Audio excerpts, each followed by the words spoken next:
झटपट पटापट लक्ष्मी जी घर के अंदर प्रसन्न होके अंदर आएंगी घर के पटापट। झटपट पटापट लक्ष्मी जी घर के अंदर प्रसन्न होके अंदर आएंगी घर के पटापट। नाचतो सगळं विसरून पोरी बघता थांबून, निळा पिवळा लाल लाल रांगोळी काढतो वाकून।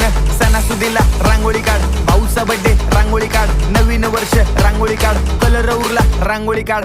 उभी लाईन, आडवी लाईन, तिरपी लाईन, वाकडी लाईन, फुल काढ, चिमणी काढ, हत्ती चुकला पुसून काढ। सगळ्यांनी इकडे लक्ष द्यायचं आहे, टेन्शन घ्यायचं नाही, डान्स करत राहायचा। सासूबाई चिडणार आहेत, घाबरायचं नाही, वाईप करत राहायचे आणि सोबत म्हणायचं झटपट पटापट लक्ष्मी जी घर के अंदर प्रसन्न होके अंदर आएंगी घर के पटापट। झटपट पटापट लक्ष्मी जी घर के अंदर प्रसन्न होके अंदर आएंगी घर के पटापट। पाटापुढे ताटापुढे देवापुढे मागे पुढे सगळीकडे चोहीकडे आम्ही खातो बटाटेवडे, पाटापुढे ताटापुढे